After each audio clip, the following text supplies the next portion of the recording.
ओम अज्ञानतिमिरान्धस्य ज्ञानाञ्जनशलाकया चक्षुरुन्मिलितं येन तस्मै श्रीगुरुवे नमः। श्रीचैतन्यमनोभीष्टं स्थापितं येन भूतले स्वयं रूपकदा मह्यं ददाति स्वपदान्तिकं। वन्देऽहं श्रीगुरु श्रीयुतपदकमलं श्रीगुरून् वैष्णवाचं श्रीरूपं साग्रजातं सगण रघुनाथान्वितं तं सजीवं साद्वैतं सावधूतं परिजनसहितं कृष्णचैतन्यदेवं श्रीराधाकृष्णपादान् सगण ललिता श्रीविशाखान्विताश्च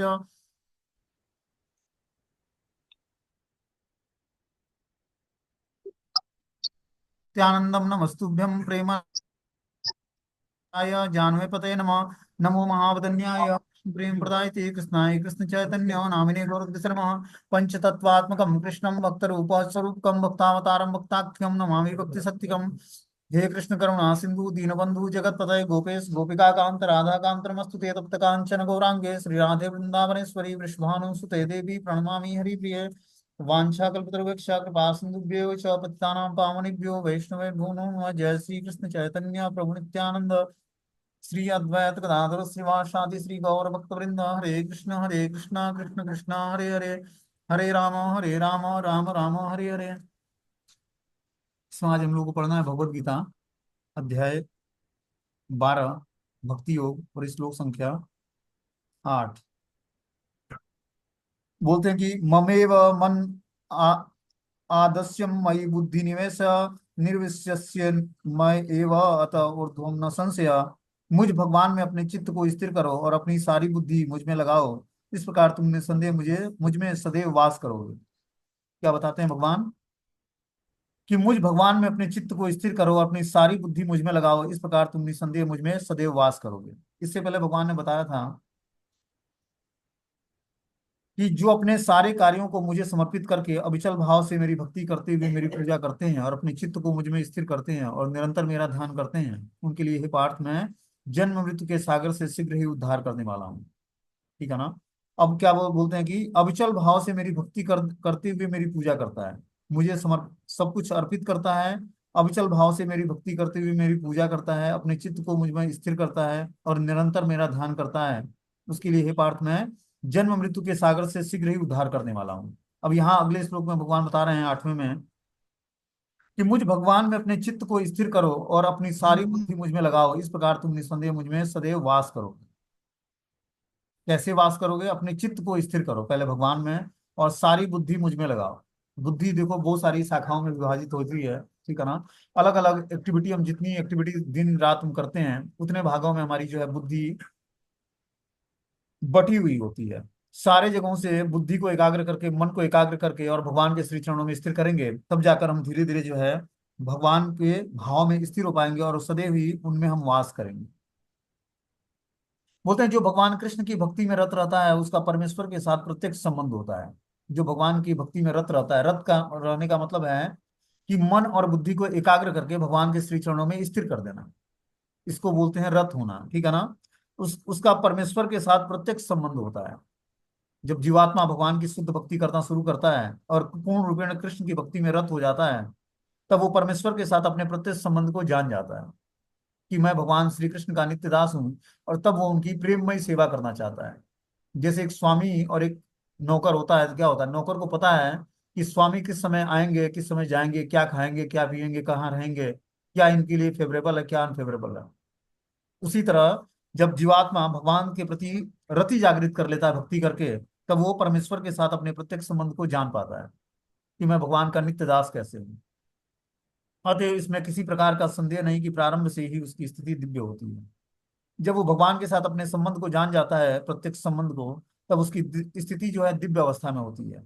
भक्त कभी भी भौतिक धरातल पर नहीं रहता है, वह सदैव कृष्ण में ही वास करता है। भक्त कभी भी भौतिक धरातल पर कार्य नहीं करता है। ना ही उसकी मेंटालिटी, जब तक हम भौतिक धरातल पर हमारी चेतना लगी हुई है, ठीक है ना, तब तक हम भक्त अभी नहीं है।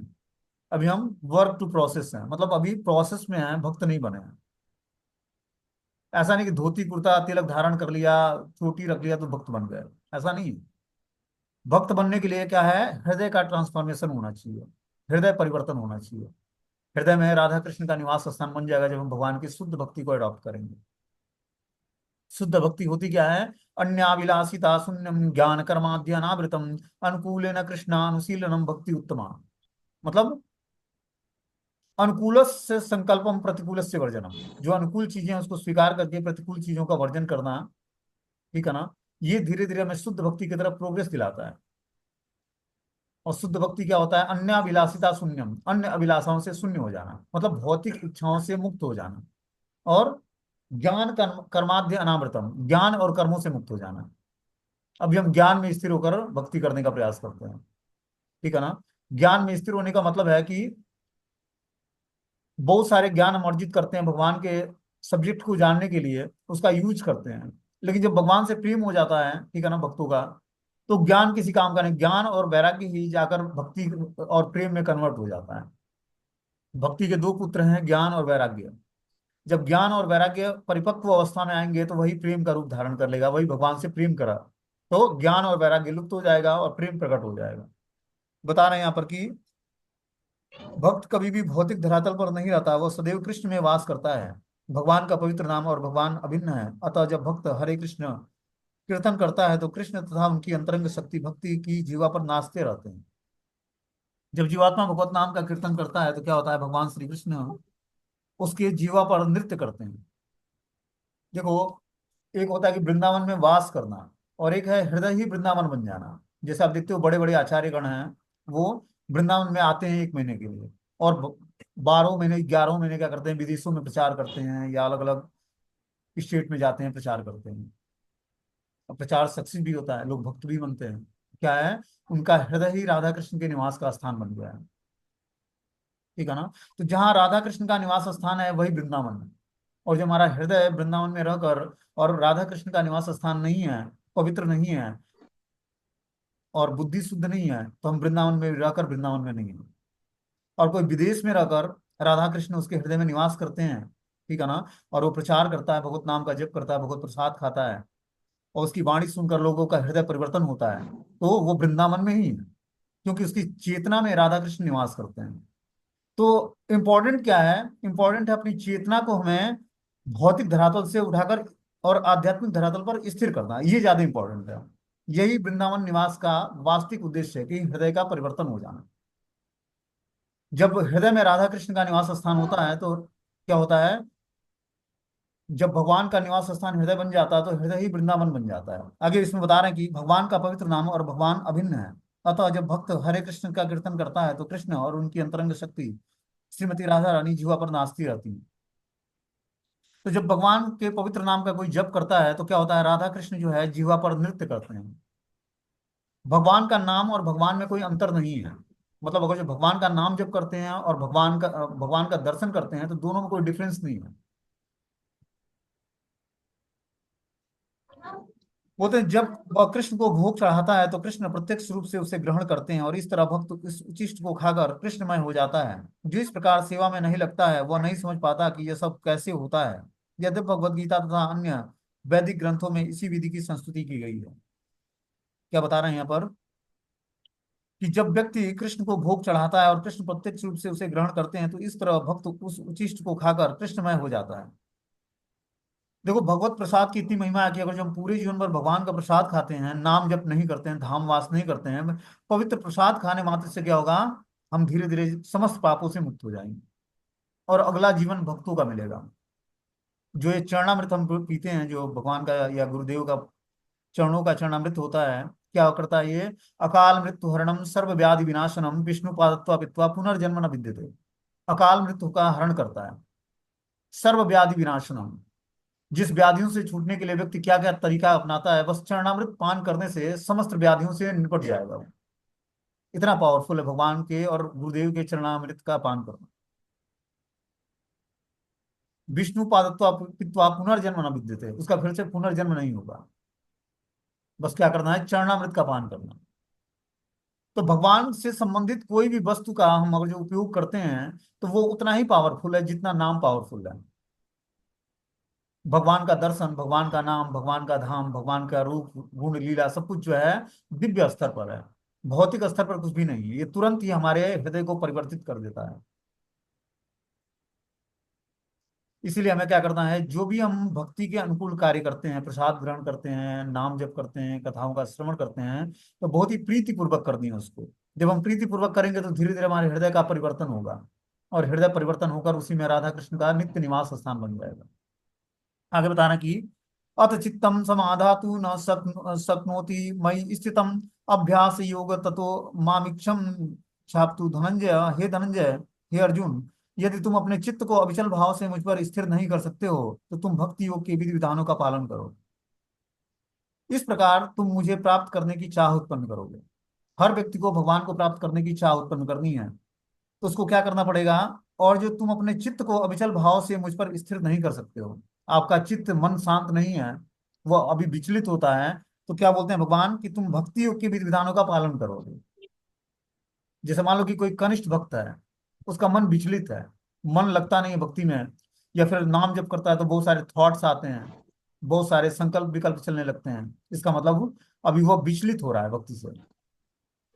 देखो, जब हम नाम जप करते हैं तो नाम को जैसे ही हम श्रवण करते हैं वैसे ही भगवान का नाम रूप गुण लीला धाम, ये नाम ही प्रकट करेगा हृदय में। लेकिन कब प्रकट करेगा? जब हृदय पवित्र हो जाएगा।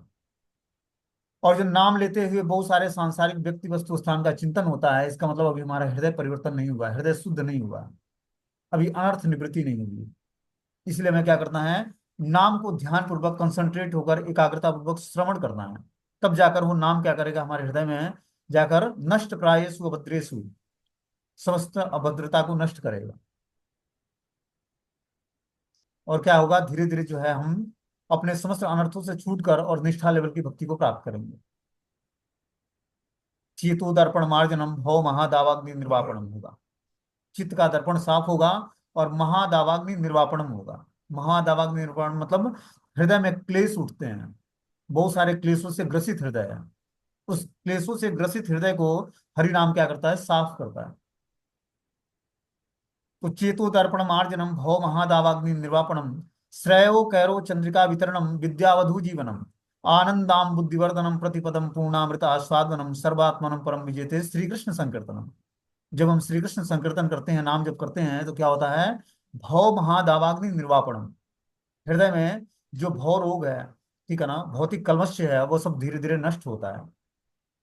और फिर क्या होता है? श्रेयो कैरो चंद्रिका वितरणम, उसमें जो है शीतलता आती है, पवित्रता आती है, मधुरता आती है। इसीलिए जीवात्मा जो है धीरे धीरे भगवत नाम का जप करके जब वो शुद्ध भक्त बन जाता है तो संभाव की स्थिति प्राप्त कर लेता है। क्या होता है? विद्या विनय संपन्ने ब्राह्मणे गविहस्तिनि सुनि चैव स्वपाके च पंडिता समदर्शिना, ये स्थिति प्राप्त करनी है, तब जाकर हम पंडित कहलाएंगे, भक्त बनेंगे। भक्त यूं नहीं, यूं ही कोई भक्त नहीं बन जाता है कि मंदिर के अंदर रहता है, सेफ्रॉन वस्त्र पहनता है, अल्टर में सेवा करता है, भक्त हो गया।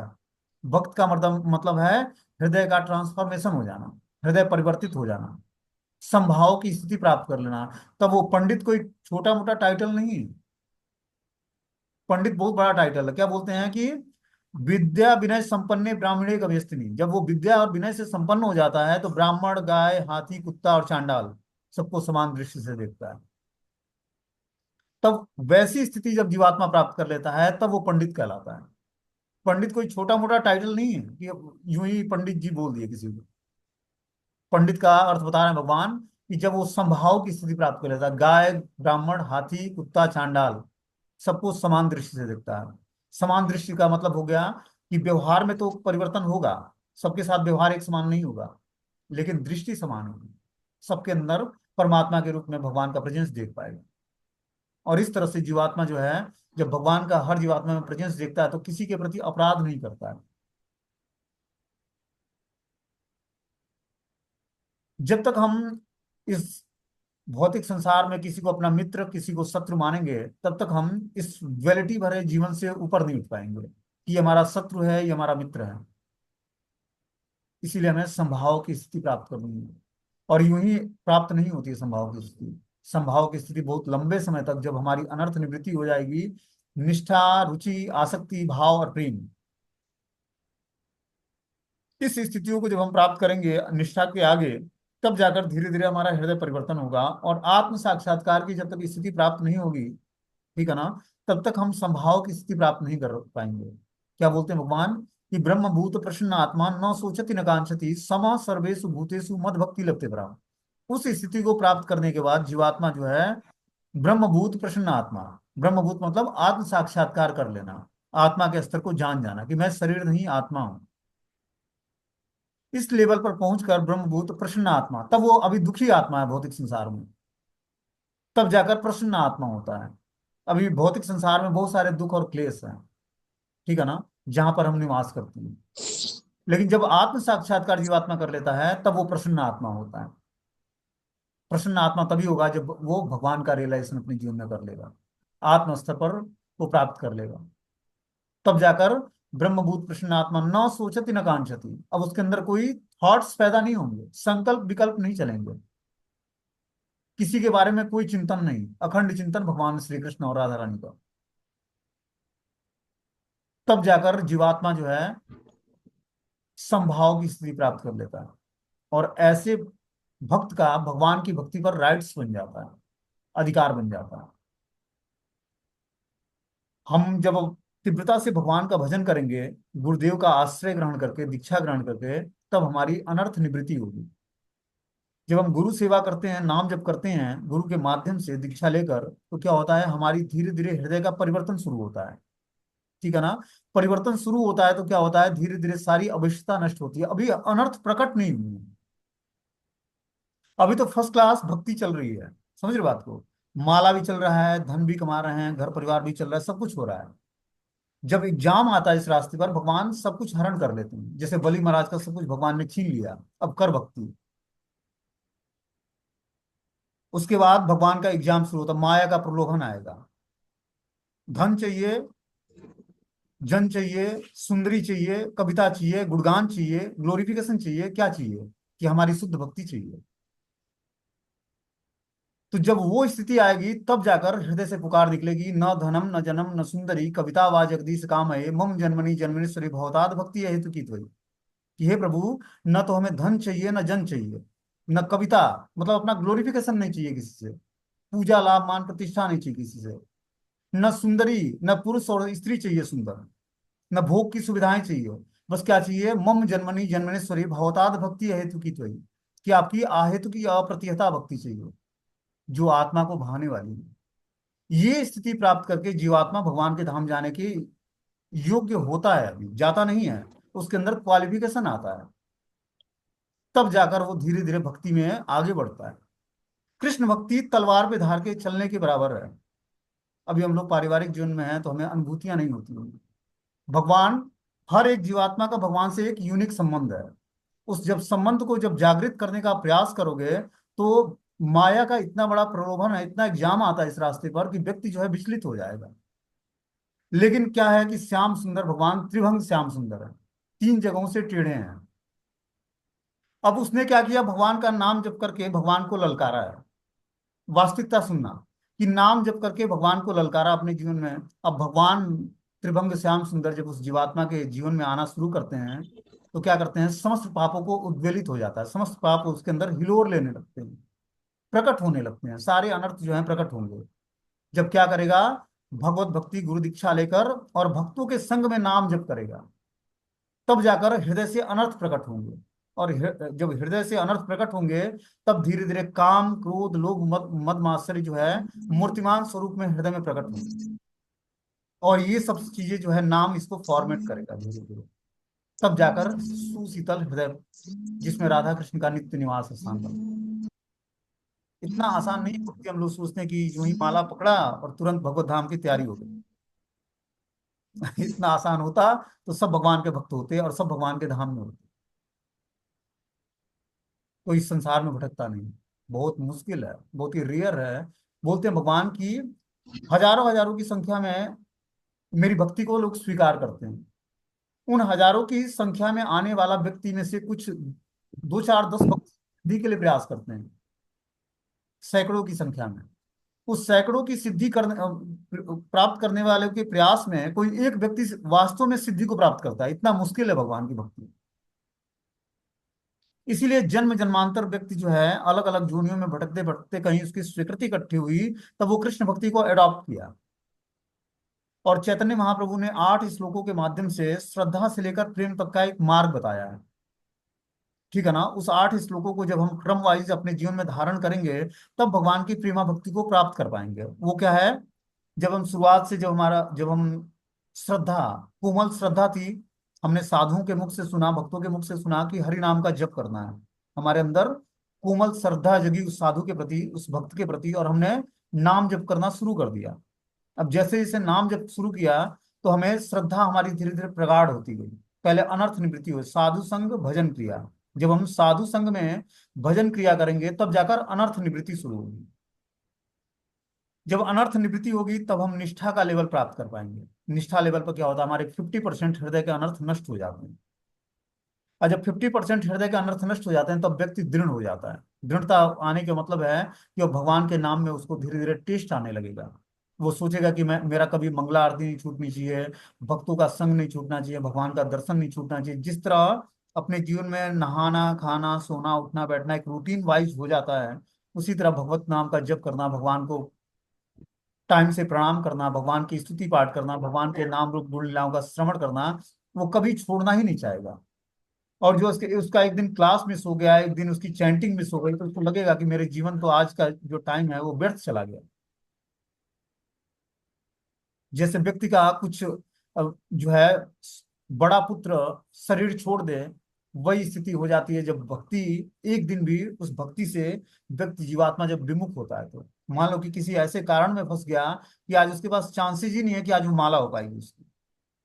तो जिस तरह बता रहे हैं कि श्री वास पंडित के घर में भगवान चैतन्य महाप्रभु संकीर्तन कर रहे थे रात्रि में।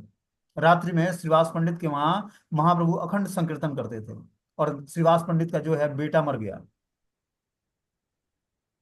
तो उनकी जो माता थी रोने लगी।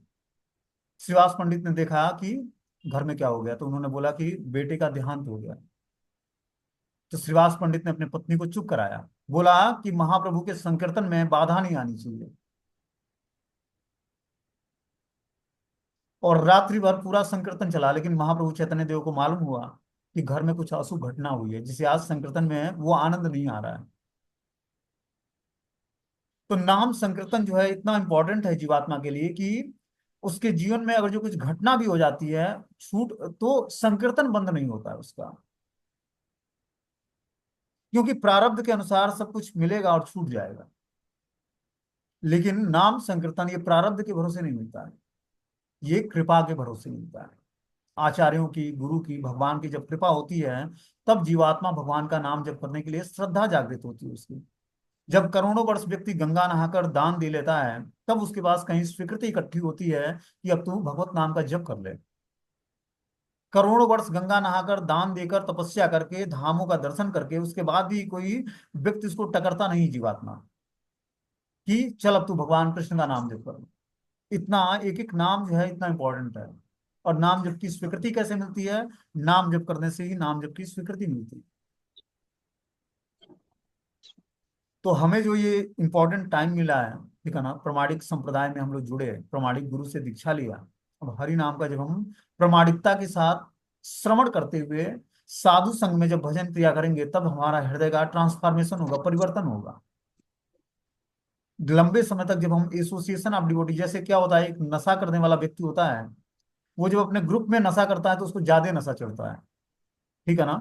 नमकीन भुजिया खाते हुए और ड्रिंक पिएगा, चार लोगों के साथ बैठ के, तो उसको ज्यादा नशा चढ़ता है। उसी तरह ये भक्ति का जो नशा है, ये भक्तों के एसोसिएशन में चढ़ता है। इसीलिए एसोसिएशन ऑफ डिवोटी आचार्यों का कहना है कि devotee association more important part of devotional service.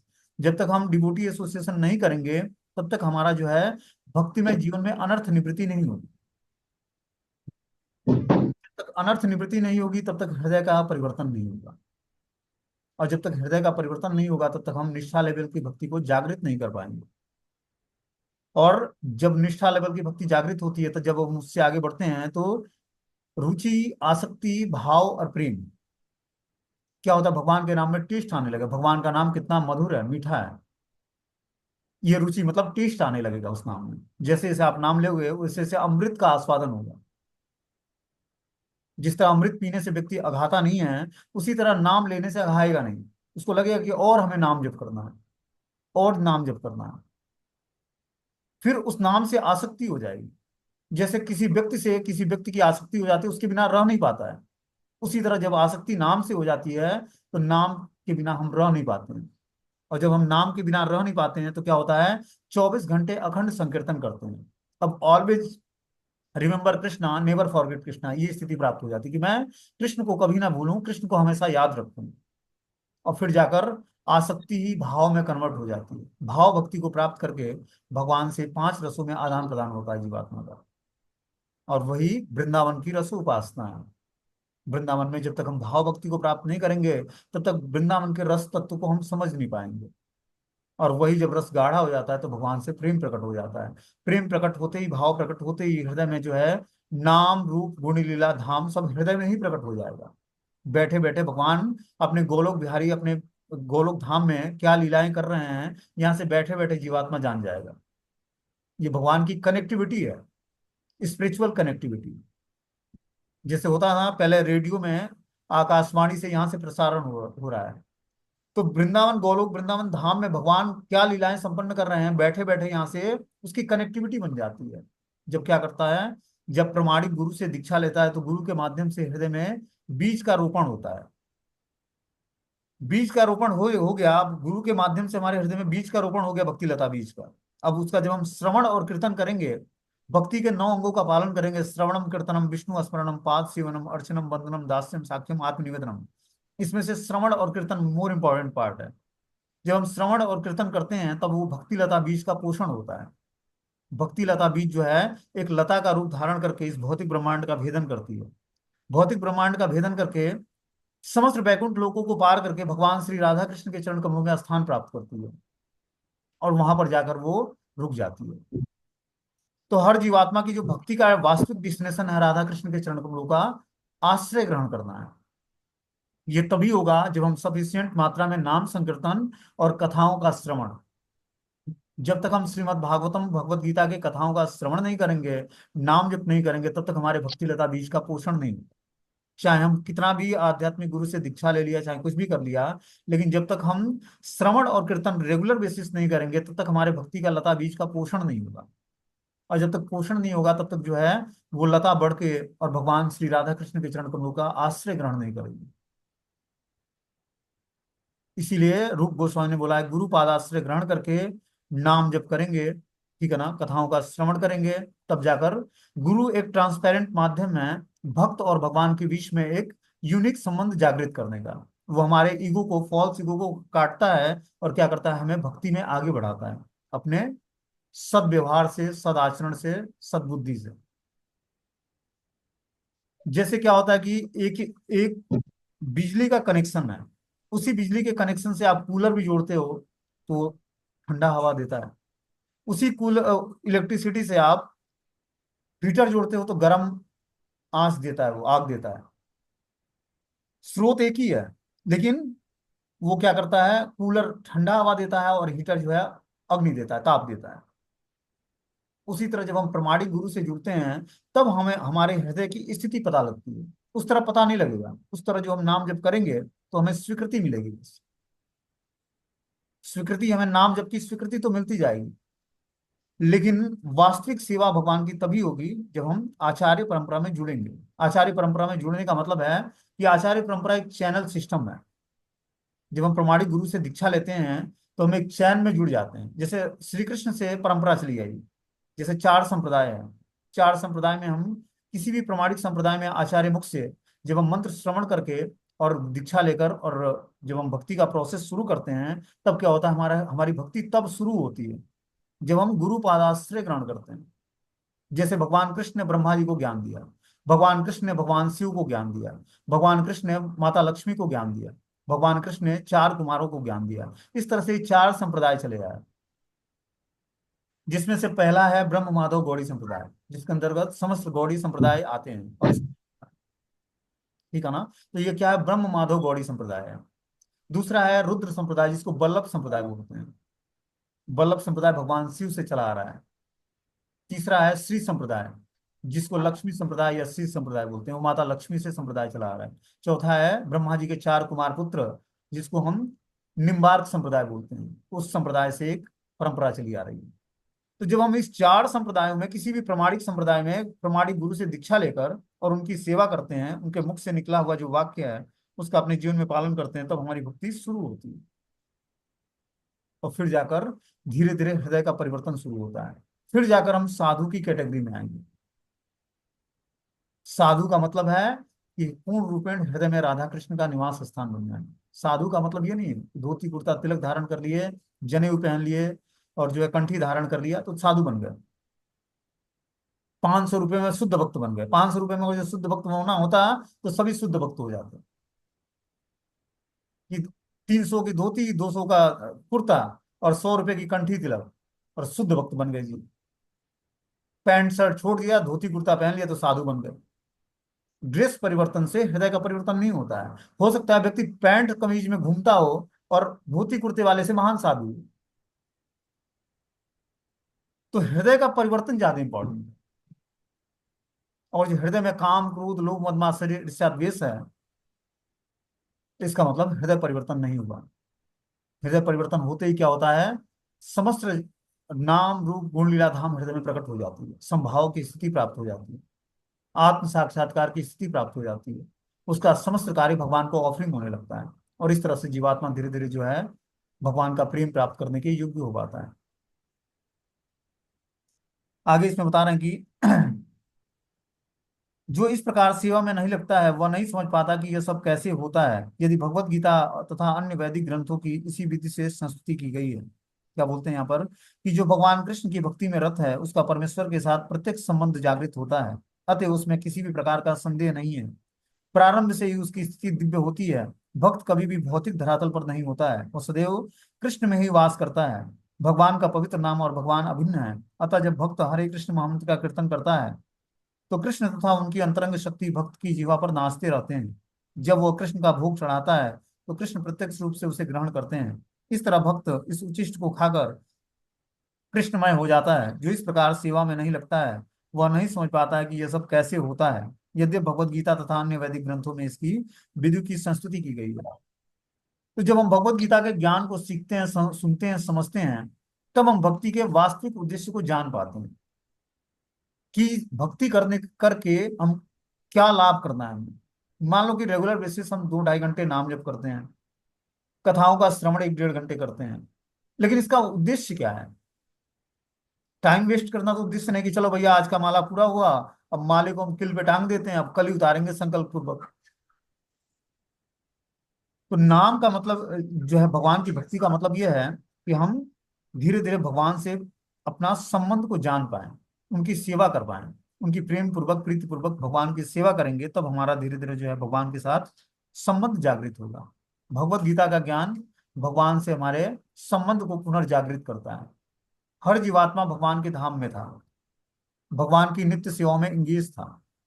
लेकिन जब जीवात्मा के अंदर भोग की टेंडेंसी जागृत होती है तो उसको भगवान इस भौतिक संसार में भेज देते हैं कि जा तू अब तुझे भोग करना है। उसने देखा कि राधा कृष्ण तो भगवान गोलोक धाम में बांसुरी बजाते हैं, गाय चराते हैं, गोपियों के साथ रास नृत्य करते हैं, तो मुझे भी तो भोग करना है, हमें भी तो गोपियां चाहिए।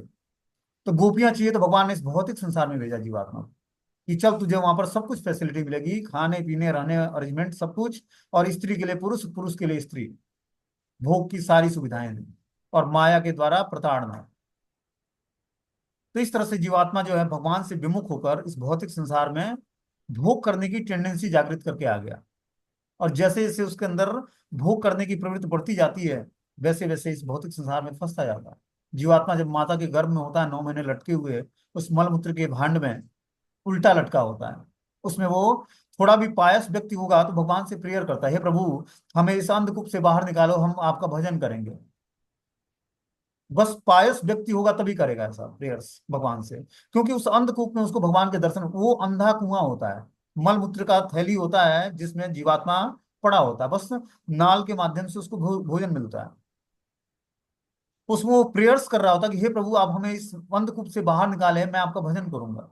लेकिन जैसे ही संसार में आता है तो कहाँ कहाँ करते करते आ जाता है संसार में, और जो है ये तेरी माता है, पिता है, भाई है, बहन है, रिलेटिव हैं, धीरे धीरे आसक्ति होती जाती है और आसक्ति ही बंधन का कारण बन जाती है। फिर आगे पढ़ाई लिखाई स्कूलिंग अलग अलग चीजों में जाता है, फिर वो टीचर से आसक्त हो गया, स्कूल के बच्चों से आसक्त हो गया, इस तरह से अनेकों रिलेशनशिप उसके इस जीवन में बन गए। अब मनुष्य जीवन धारण करके भगवान की भक्ति से तो विमुख हो ही गया, उसने अनेक रिश्तेदारी पाल ली। अब वो रिश्तेदारी को निभाने के लिए फिर एक नया शरीर धारण करना पड़ेगा। जैसे जैसे कर्म करेगा, उनके साथ व्यवहार करेगा, वैसे वैसे कुछ कर्म जनरेट होते जाएंगे। एक कर्मों का को न्यूट्रलाइज करने के लिए अनेक कर्म जनरेट हो जाते हैं। एक कर्मों को खत्म करते दूसरा अनेक कर्म जनरेट हो जाते हैं। उस कर्मों को भोगने के लिए फिर से एक नई योनि लेनी पड़ती है, फिर से नई आसक्ति, फिर से एक नई योनि। और इस तरह से जीवात्मा जन्म जन्मांतर इस जन्म मृत्यु के चक्र से बाहर नहीं निकल पाता है। तो मात्र भगवान राधा कृष्ण की भक्ति ऐसा एक माध्यम है जिसको हम आचार्य परंपरा के अंतर्गत गाइडेंस में जब हम भक्ति करने का प्रयास करेंगे, तब हम धीरे धीरे जो है समस्त अनर्थों से निवृत्त होकर और भगवान के धाम जाने के योग्य हो पाएंगे। इतना आसान नहीं है कि हम सोचते हैं कि यूं ही माला पकड़ा और गोलोक धाम का टिकट मिल गया। इतना आसान होता तो सभी भगवान के धाम चले जाते। इसीलिए हमें क्या करना है, बहुत ही प्रॉपर गाइडेंस में रहकर भक्ति करने का प्रयास करना है। जब हम उचित गाइडेंस में और एडवाइस के अनुसार जब हम भक्ति करने का प्रयास करते हैं प्रमाणिक गुरु के मार्ग निर्देशन में, तब हमारी भक्ति धीरे धीरे जो है प्रोग्रेस करती है। तब हम जान पाते हैं कि हम भक्ति के किस स्टैंड, देखो भक्ति को हमें पूछना नहीं कि हम भक्ति के किस स्टैंडर्ड पे हैं, हम खुद ही रियलाइज करेंगे कि भगवान से हमारी कनेक्टिविटी कितनी है। नाम जब मतलब भगवान से कनेक्टिविटी बनाना है। ये भगवान का 16 अक्षर का भगवत नाम जो है, ये मोबाइल नंबर है भगवान का।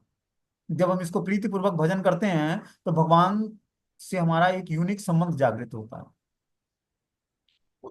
उस संबंध को जानकर हम भगवान से हमारा रिसिप्रोकेशन होता है, आदान प्रदान होता है। फिर नाम रूप गुण लीला धाम हृदय में प्रकट हो जाता है। तो मानदंड क्या है कि भक्ति के हम किस स्थान पर हैं। कैसे पता लगेगा कि हम भक्ति कर रहे हैं, रेगुलर बेसिस सब कुछ कर रहे हैं, नाम जप कर रहे हैं, कथाओं का श्रवण कर रहे हैं, मंदिर जा रहे हैं, भगवान को प्रणाम कर रहे हैं, घर में भी भगवान को रखा हुआ है, ठाकुर जी की सेवा भी हो रही है। तो मानदंड क्या है, हम कैसे पहचानेंगे कि हम भक्त बने हैं या नहीं बने हैं, या भक्ति के किस लेवल पे हैं। तो मानदंड यह है कि हमारी नाम में कितनी रुचि जागृत हुई, भगवान की कथाओं में हमारी कितनी रुचि जागृत हुई, भगवान के भक्तों से हमारी कितनी प्रीति जागृत हुई, भगवान के धाम से हमारी कितनी प्रीति जागृत हुई, भगवान के शिव ग्रहों के प्रति हमारा कैसा भाव प्रकट होता है जब हम उनके दर्शन करते हैं।